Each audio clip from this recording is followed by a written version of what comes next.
Why was her breathing the only calm thing left on the ridge? The radio was screaming chaos, men shouting over one another, rounds cracking against stone. But Kaya Thorne lay still, cheek pressed into limestone, heart ticking like a metronome at 45 beats a minute. Too slow for fear, too steady for panic. She exhaled, fogging the edge of her scope, and watched the dust settle over her ghillie suit like ash after a funeral fire. "We've got zero air support," the voice came through, flat and final. "You're black on the grid." No one said anything after that, because everyone understood what it meant. A round clipped the rock near her face. Impact 29. Another snapped past her ear, tearing dirt into her collar.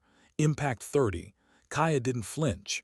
She adjusted her elevation, 2 clicks up, 1 left for wind. Math, breathing, stillness.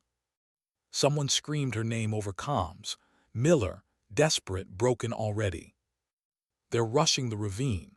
If that heavy gun keeps firing, we're dead." Kaya didn't answer right away.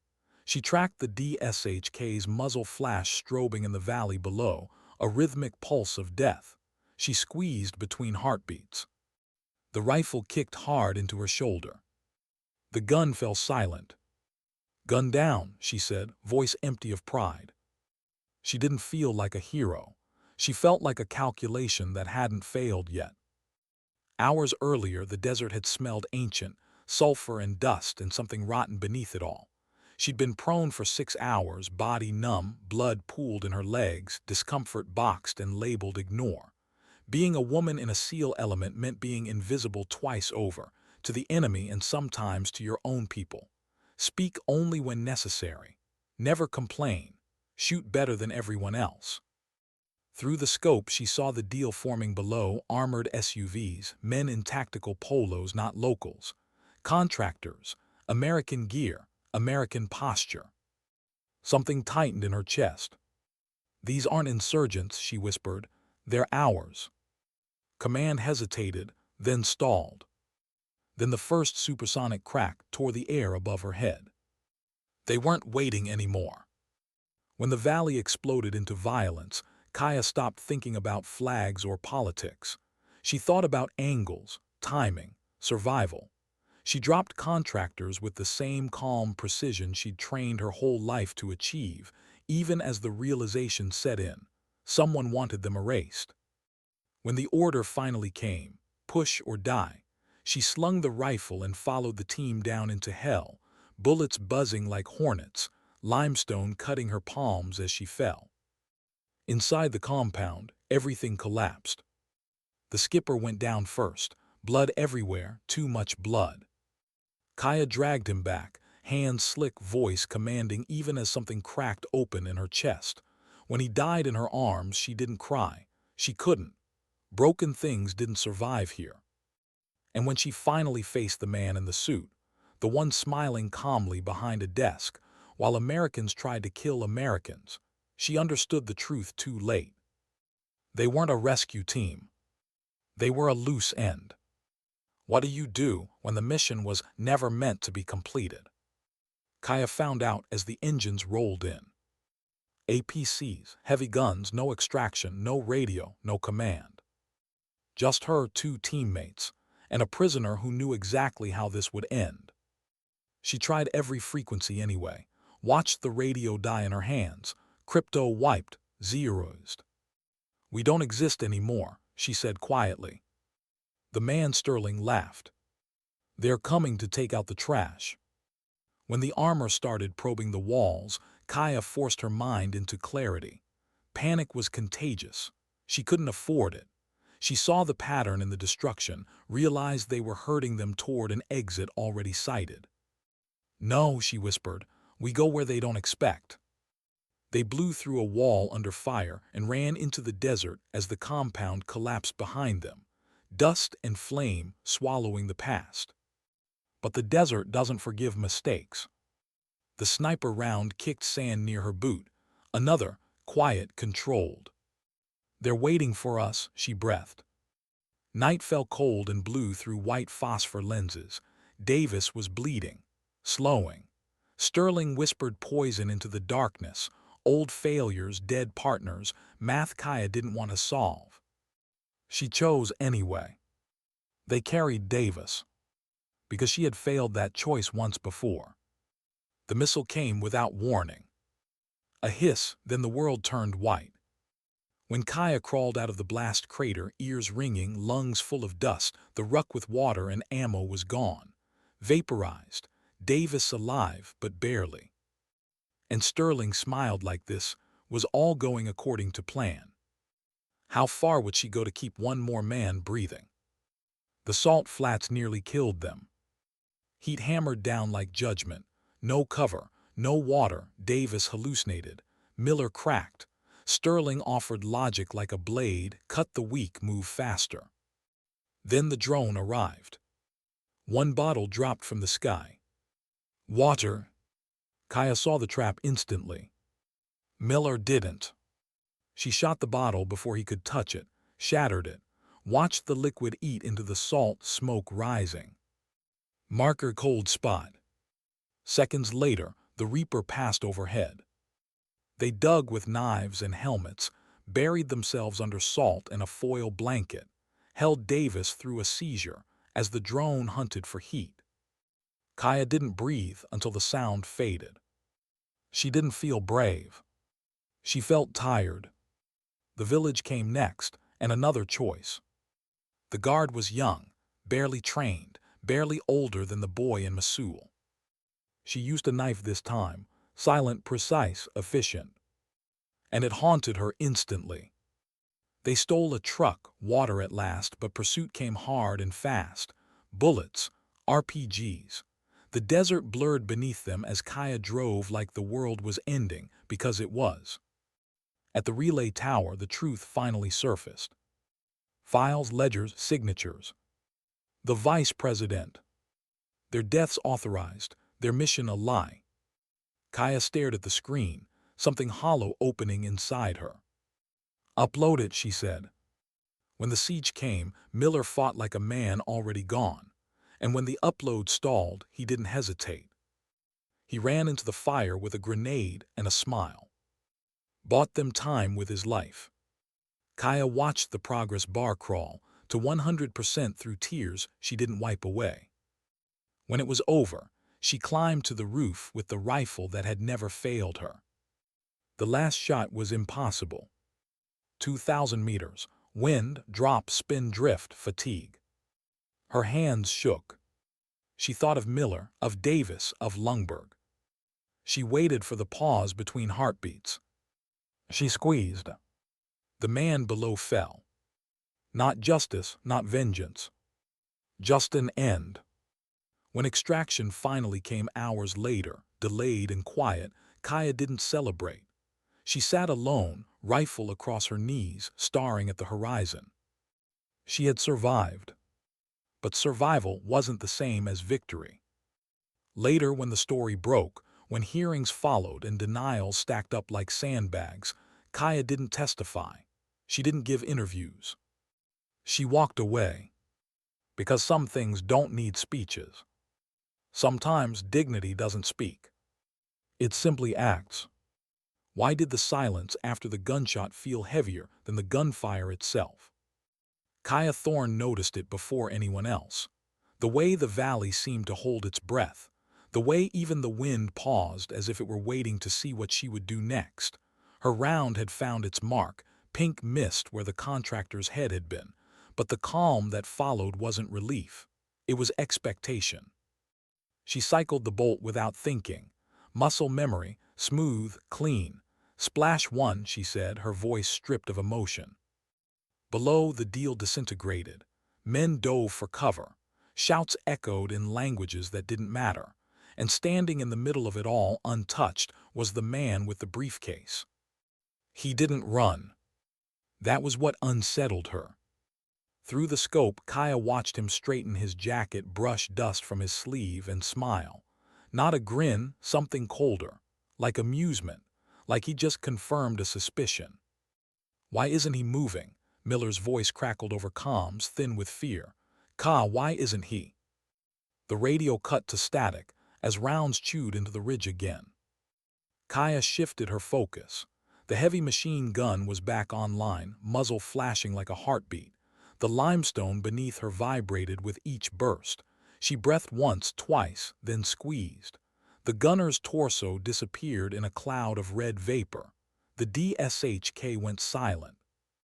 "Gun down," she said again, steady. But the silence didn't return this time. "Havoc, this is Viking," Lundberg shouted into the radio. "We are troops in contact. Immediate CAS. Danger close." Static. Then the words that sealed their fate. "Negative Viking. All assets scrubbed." Kaya didn't curse. She didn't shout.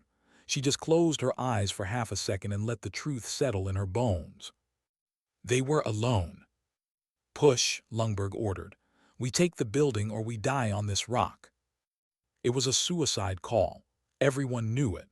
Staying put meant being methodically erased.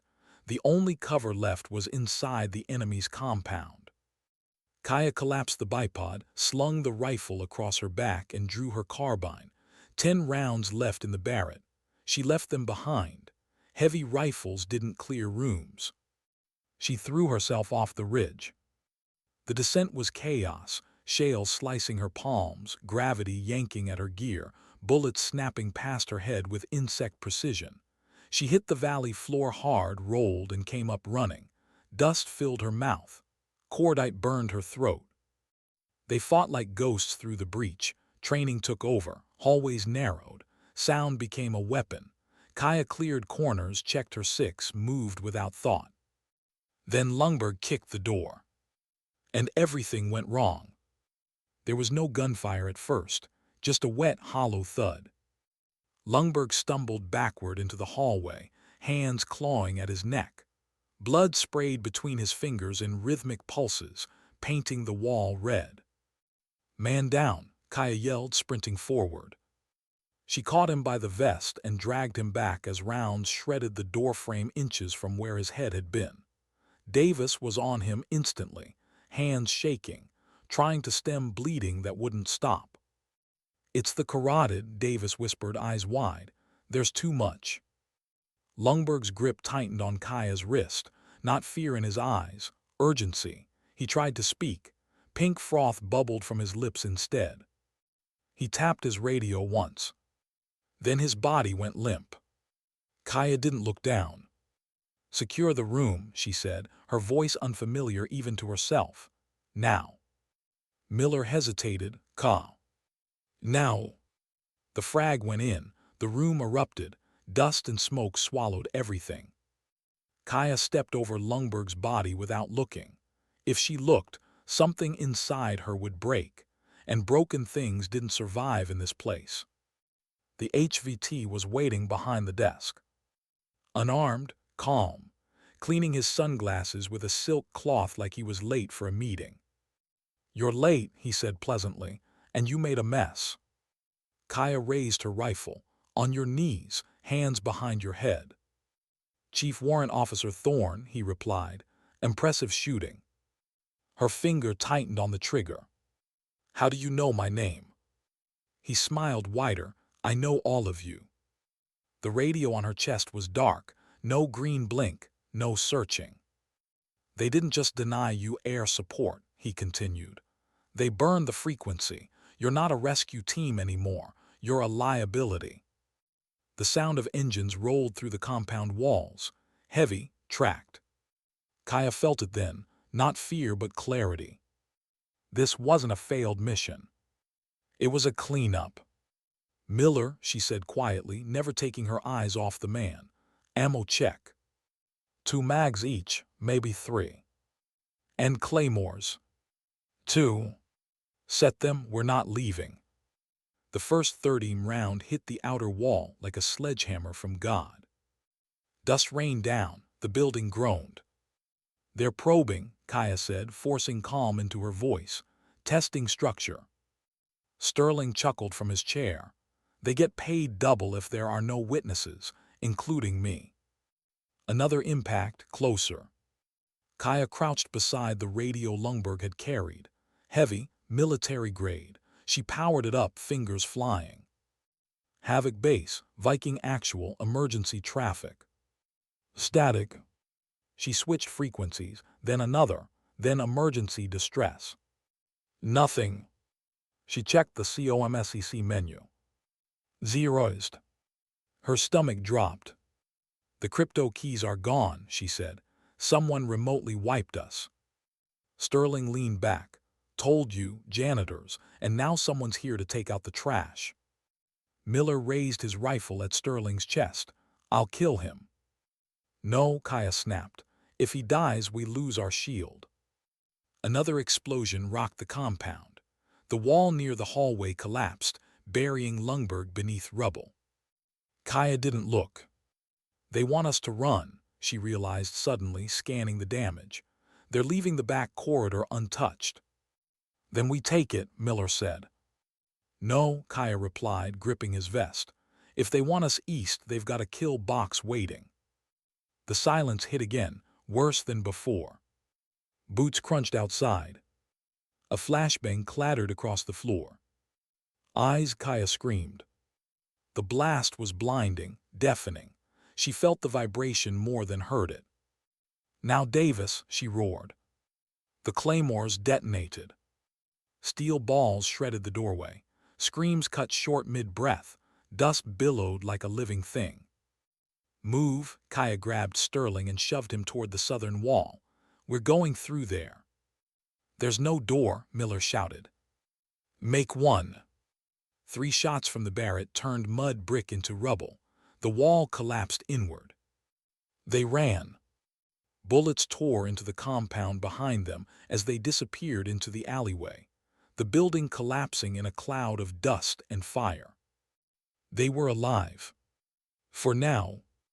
As they sprinted into the darkening desert, Kaya felt the hairs on the back of her neck rise. The shooting had stopped. Not because they'd escaped. Because the hunt had changed. Impact 42 kicked sand near her boot. She dove, dragging Sterling down with her. Sniper, she whispered. And in that moment, flat in the sand under a bruised sky, Kaya understood something that made her chest ache. This wasn't about orders anymore. It was about who she chose to be when no one was watching. And the desert was watching now. How do you tell when the desert stops being terrain and starts becoming an enemy? Kaya knew the answer the moment the first round snapped past her cheek and buried itself in the sand inches from Sterling's head. The sound wasn't loud. It wasn't dramatic. It was precise, controlled, the sound of someone patient. Don't move, she breathed, pressing Sterling's face into the dirt with her forearm. If you flinch, you die. Another round struck. Impact 43, close enough that she felt the pressure waves slap her skin. Miller crawled in beside her, movements too fast, panic leaking through discipline. They've got eyes on us. One shooter, maybe 2. Just one, Kaya murmured. He's good, too calm for a team. She flattened herself into the sand, adjusting her body until even her breathing barely disturbed the surface. The desert was a mirror. Any movement reflected death. She closed one eye and scanned the horizon with the other, letting her vision soften, searching for something wrong rather than something obvious. There. A ripple in the heat haze, a shadow where there shouldn't be one. 3 o'clock, 800 meters, low dune, she whispered. Miller raised his rifle. No, Kaya said, he's baiting. Another round cracked, this one punched through Sterling's shoulder. He screamed, high and animal, blood darkening the sand instantly. Kaya didn't curse, she didn't apologize, she pulled the trigger. The recoil slammed into her shoulder as the distant dune erupted in a fine red mist. Silence followed, real silence this time. She waited anyway, counted to 10, then 20. Shoot her down, she said at last. Sterling whimpered behind her. You could have let him take me. Kaya looked at him, eyes flat. I could have, but I didn't. That answer unsettled him more than cruelty ever could. They moved at dusk, when the heat finally loosened its grip, but the cold hadn't yet arrived. Davis limped badly now, blood seeping through his pant leg despite the field dressing. He tried to hide it, tried to be strong. Kaya saw everything. She always had. "Talk to me," she said quietly as they walked. "About anything." Davis swallowed. "My daughter starts school next month, first grade."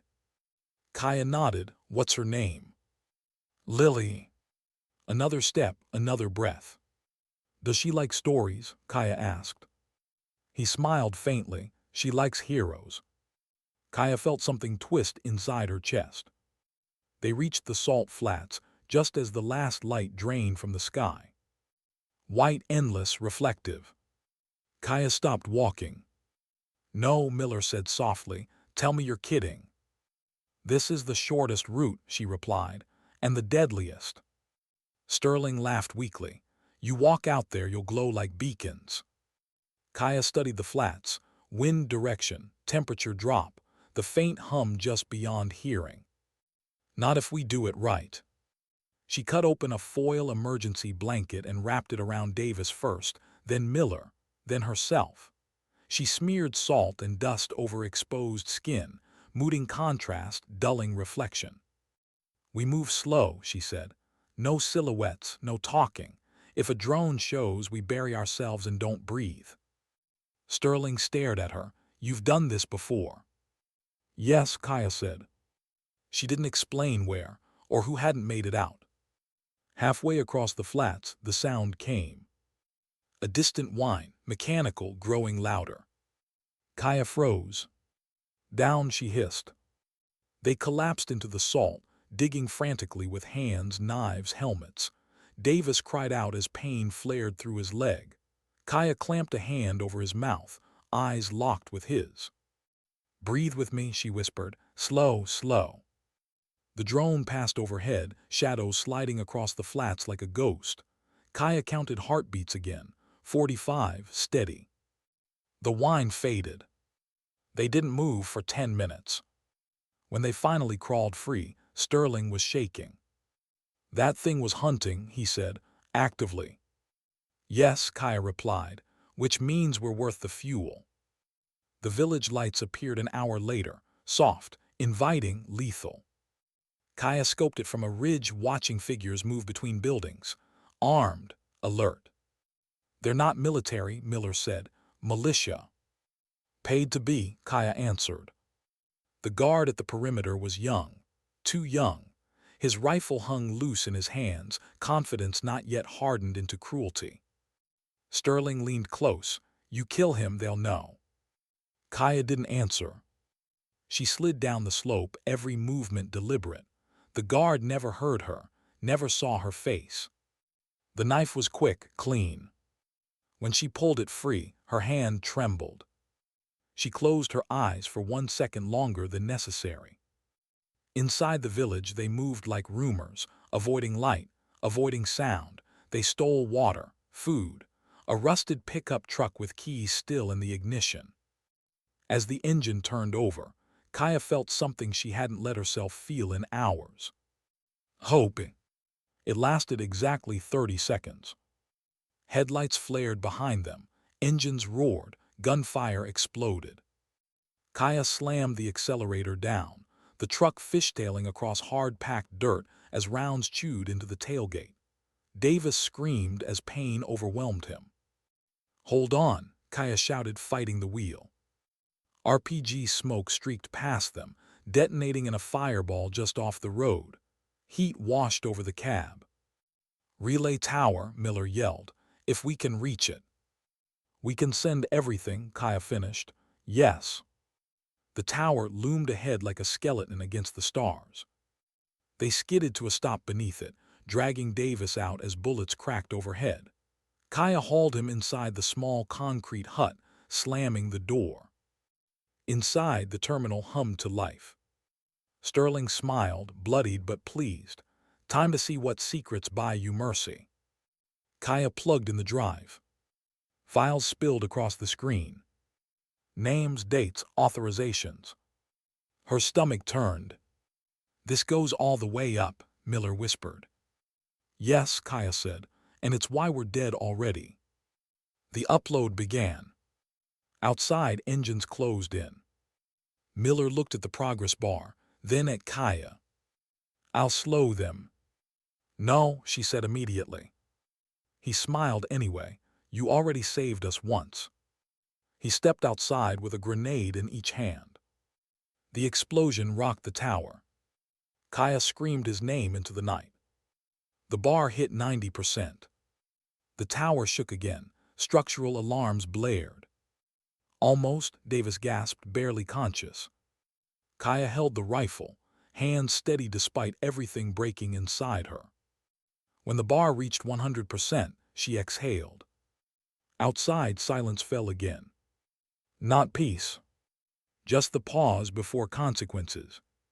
Kaya climbed the ladder to the roof, rifle heavy but familiar in her hands. Below, men moved with purpose, unaware. She lay prone, heart-slowing, breath evening. This wasn't revenge. It wasn't justice. It was responsibility. She waited for the space between heartbeats. And she chose not to miss. What happens after you pull the trigger, and the world doesn't end? Kaya felt it first in her hands, a faint tremor that had nothing to do with recoil or fatigue. The rifle lay warm beneath her cheek, familiar and heavy, but the silence after the shot stretched too long. No shouting, no immediate return fire, just bodies scrambling below, confused, disoriented, leaderless.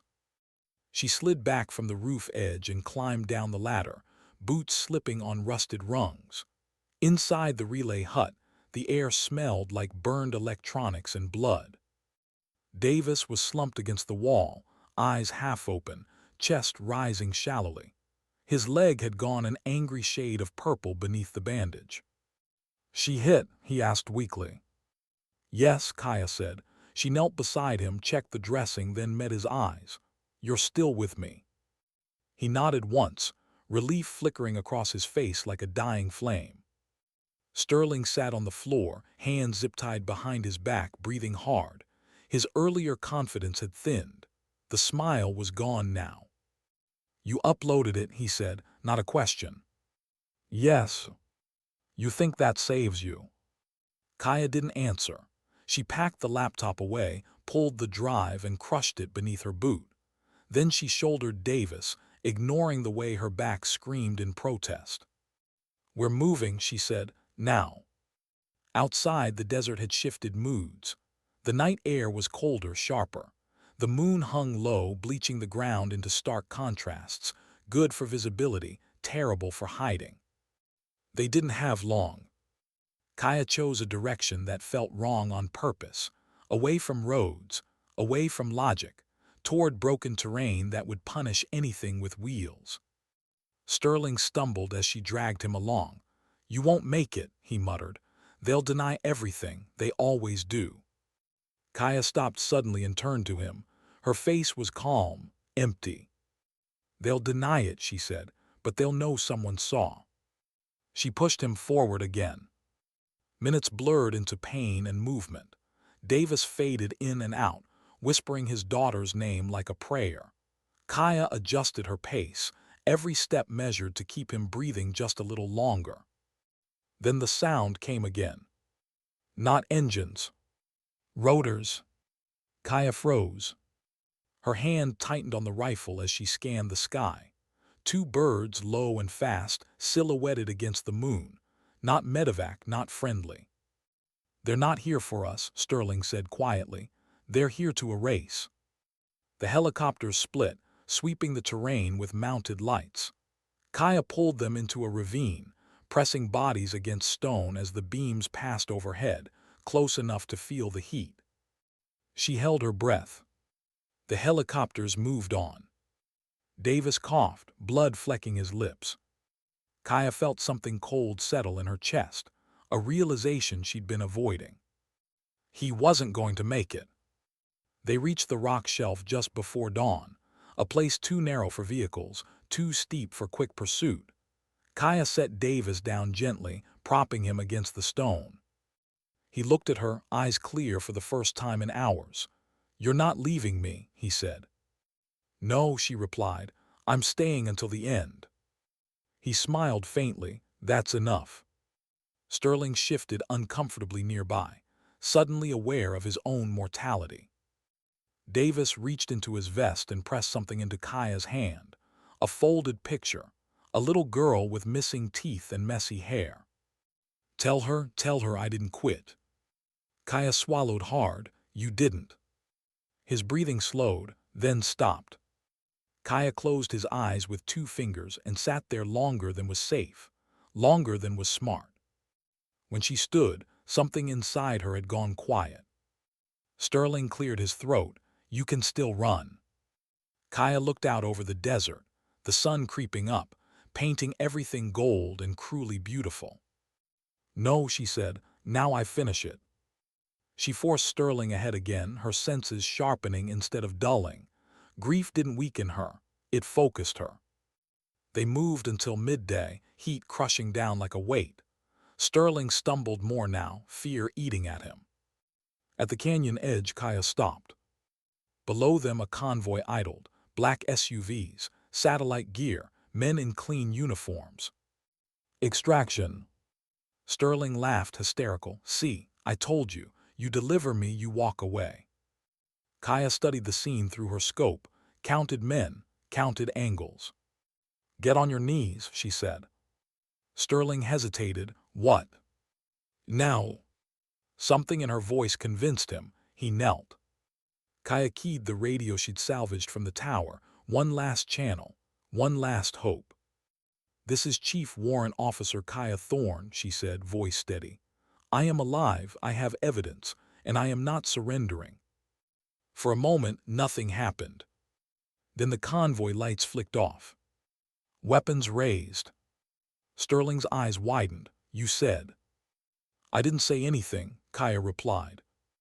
The first shot came from below. Kaya fired back, dropping the lead shooter instantly. The canyon erupted in chaos as bullets ripped into stone around her. She dragged Sterling behind cover, returning fire with methodical precision. She wasn't fighting to win. She was fighting to be seen. Minutes stretched, ammo dwindled, her shoulder burned. Blood ran down her arm from a shallow graze she hadn't noticed. Then over the gunfire, a new sound cut through the air. Jets. Fast close. The convoy panicked, men scattered, someone screamed into a radio. The jets screamed overhead, low enough to rattle her bones, and the first bomb turned the canyon floor into fire. Kaya covered Sterling as shockwaves slammed into them. Dust and smoke swallowed everything. When it cleared, the convoy was gone. Not destroyed. Erased. Kaya stood alone at the canyon edge, ears ringing, chest heaving. Sterling stared at the devastation, shaking. They're cleaning up their own mess. Kaya looked down at him, eyes unreadable. No, she said, they're acknowledging it. Hours later, as medevac rotors finally approached, different call signs, different protocols, Kaya sat on a rock, blood drying on her sleeve, picture of Davis's daughter clenched in her fist. She didn't feel victorious. She felt hollow. But hollow things can still echo. And somewhere far above her, decisions were being reconsidered, names whispered with unease. Because one woman had refused to disappear quietly. And sometimes, survival isn't about making it home. It's about making sure the truth does. What do you do when the noise fades, and you're still breathing? Kaya woke to vibration before sound, a low, steady tremor that traveled through metal and bone alike. The medevac bird shuddered as it cut through hot air, rotors beating a rhythm that should have been comforting. It was. Comfort required safety, and Kaya didn't feel safe yet. She lay strapped to the deck, ceiling inches from her face, staring at rivets and dried grease streaks. Someone had cut away her sleeve. Her arm was wrapped tight, IV taped in place. The copper taste in her mouth told her she'd lost more blood than she remembered. A corpsman leaned over her, male, young. His eyes widened when he realized she was awake. Hey, he said, voice careful. Easy, you're okay. Kaya didn't answer. She turned her head slightly, searching the aircraft. 2 stretchers were empty. Davis wasn't there. Miller wasn't there. Sterling sat across from her, strapped in, flanked by 2 operators she didn't recognize. Their uniforms were clean, too clean, no dust in the seams, no desperation in their eyes. Containment. Kaya closed her eyes for 1 second. When she opened them again, the bird banked hard, sunlight flashing through the open door. The desert fell away beneath them, vast, indifferent, already swallowing footprints and blood alike. It looked peaceful from above. That angered her more than anything else. They landed at a forward base that wasn't on any map she'd ever been given. Concrete and razor wire, antennas angled skyward like listening ears. No flags, no signs. Kaya was wheeled into a medical bay and patched up with efficient silence. No questions about what happened. No debrief. Just vitals, sutures, morphine she refused. A woman in civilian clothes waited when they were done. Mid-40s, calm, sharp eyes that missed nothing. "Chief Warrant Officer Thorne," she said, "I'm Elaine Porter." Kaya said nothing. Porter didn't seem offended. "You caused a significant disruption."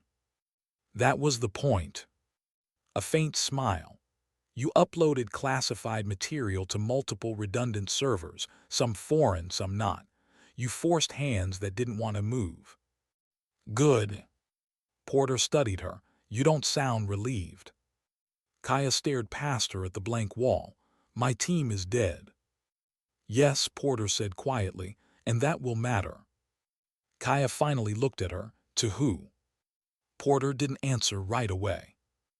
They moved Kaya to a private room. No windows, no clock, time blurred. She slept in fragments, woke to the echo of rotor blades that weren't there, to Miller's voice calling her name in the half-dark.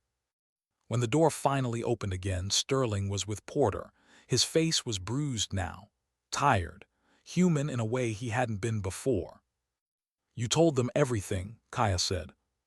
"Yes," Sterling replied. "What I knew, what I did, who signed it. And some of them are very angry." Kaya felt nothing at that. Sterling hesitated. "They're not charging me officially." She met his eyes. "They don't need to." Porter nodded. "He'll live out the rest of his life looking over his shoulder. That's the compromise." "And my team?" Kaya asked. Porter's gaze didn't waver. "They'll receive honors, quiet ones." Kaya laughed once. It was sharp, broken. They deserved better than quiet. "Yes," Porter said, "they did." Days passed, or maybe weeks. Kaya wasn't sure. She gave statements, repeated the same facts until they lost shape. Lawyers spoke carefully around her, as if she were a live wire they didn't fully understand. She wasn't charged, she wasn't praised. She was shelved. One night Porter returned alone. "You can't go back," she said plainly. Kaya nodded. "I know." "You could train, consult, vanish into a desk." Kaya shook her head. "I won't." Porter watched her for a long moment. "Then what will you do?" Kaya thought of the desert at dawn, of Davis's picture, of Miller's smile before he stepped into fire. "I'll live," she said, "on my terms." They discharged her quietly. No ceremony, no press, just a ride to an airfield and a civilian plane waiting on the tarmac. As the wheels lifted, Kaya looked down at the base shrinking below. She felt untethered, weightless, lost. Civilian life didn't fit easily. The world was too loud, too fast. People complained about things that didn't matter, spoke without listening, looked past her like she was just another face in a crowd. At night she lay awake, replaying trajectories and choices, counting impacts she could never forget. 37. She started hiking, long distances, empty places. She volunteered at a range, teaching basics to kids who didn't know her name or care about her past. One afternoon, a girl no older than Lily struggled with the rifle, frustration tightening her jaw. Kaya knelt beside her, adjusted her stance. "Breathe," she said softly. "Let the moment come to you." The shot rang out. A hit. The girl turned, eyes wide with pride. Kaya felt something loosen in her chest. Months later, a package arrived. No return address. Inside was a folded flag and a letter. Lily's handwriting was careful, uneven. "My daddy was brave. Mommy says you helped him. Thank you for not letting him quit." Kaya sat on the floor for a long time after that, letter pressed to her chest. She still dreamed of the desert, of silence before shots, of moments between heartbeats. But the dreams changed. They no longer ended in fire. They ended in light. And somewhere deep inside, Kaya understood something she hadn't before. Redemption doesn't erase the past. It gives you a reason to carry it. She shouldered her pack the next morning and headed back into the hills, moving steady, breathing easy, alive. Not because she'd won, but because she had refused to disappear. And sometimes, that's the bravest thing a soldier can do. What does peace sound like when you've spent years listening for gunfire? Kaya didn't know at first. It took time to recognize it. Weeks, maybe months. Peace wasn't silence. Silence still felt dangerous. Peace was a rhythm, boots on gravel during a morning hike, the steady click of a range bolt being cleaned, the soft exhale of breath she didn't have to hold anymore. She was 3 miles into the foothills when the thought hit her without warning. I'm not scanning for threats. The realization stopped her cold. She stood there, pack on her shoulders, sweat cooling on her neck, and waited for the familiar surge of anxiety. The mental overlay of angles and exits. The quiet math that never turned off. It didn't come. Instead, there was only wind moving through scrub grass, distant birds, the sound of her own heartbeat, still steady, still slow. Kaya sat on a rock and laughed once, quietly, like she didn't trust it yet. Peace, it turned out, didn't arrive all at once. It crept in sideways, when she wasn't watching. The nightmares came less often now. When they did, they no longer threw her back into the desert with teeth clenched and lungs burning. Instead, they ended earlier, before the blast, before the scream, before the choice that couldn't be undone. Her mind was learning new endings. She still trained, not because she needed to, but because movement grounded her, because discipline had shaped her long before the uniform did, because stopping completely felt like tempting fate. At the range, she taught patience more than marksmanship. She talked about breathing, about knowing when not to pull the trigger, about responsibility. The kids listened, not because she was intimidating, but because she was calm. They sensed something in her that didn't need to prove itself. One afternoon, a man in a ball cap watched from behind the fence. Older, military posture softened by time. He waited until the range cleared before approaching. "You don't miss," he said. Kaya shrugged. "Everyone misses sometimes." He studied her for a moment. "You were Thorn." She didn't deny it. She never did anymore. "They buried that whole thing," he said quietly, "officially." "I know. But some of us read between lines." She met his eyes. "I didn't do it for recognition." "I know," he repeated. Then after a pause, "They sleep less comfortably now." That was enough. He left without another word. Life continued. Ordinary in ways that still felt foreign. Grocery stores, weather forecasts, conversations that didn't carry weight. Kaya learned to let them be light, to not search for meaning in every exchange. But some nights when the world slowed, the memories still came. Miller's grin, quick and reckless, like he knew exactly how it would end and chose it anyway. Davis's voice, breaking only once when he talked about his daughter. Lundberg's hand tapping the radio, final, urgent. Sterling's eyes when he realized the machine he'd served didn't care whether he lived or died. She carried them all. Not as ghosts. As anchors. One evening, as the sun dipped low and painted the hills gold, Kaya stood on her porch and watched the horizon darken, the same color as that desert night long ago. Her phone buzzed. Unknown number. She considered ignoring it, then answered. Yes. A pause, then Porter's voice, older, tired. They're closing the last inquiry, Porter said. No charges, no reversals, just an ending. Kaya exhaled slowly. Thank you for telling me. There's one more thing, Porter added. The recommendation packet. For what? Porter hesitated. They want to offer you reinstatement, different capacity, advisory, limited visibility. Kaya smiled, small and genuine. No, she said. I thought you might say that. I've already given them everything I had. Yes, Porter agreed softly, you have. After the call ended, Kaya stood there for a long time watching the light fade. She felt no anger, no regret. Only certainty. The world didn't need her in shadows anymore. Sometimes, late at night, she took the rifle from its case, cleaned it, checked the action, not because she planned to use it, but because it reminded her of who she'd been and how far she'd come.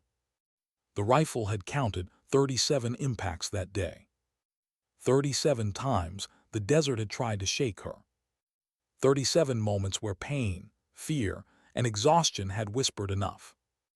And 37 times she had answered with stillness. People asked her sometimes, quietly, carefully, how she survived, what made the difference. She never said skill, never said luck. She said, I listened.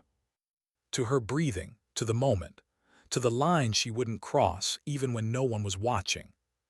Because strength, she'd learned, wasn't loud. It didn't announce itself. It showed up when escape was easier than integrity, and stayed anyway.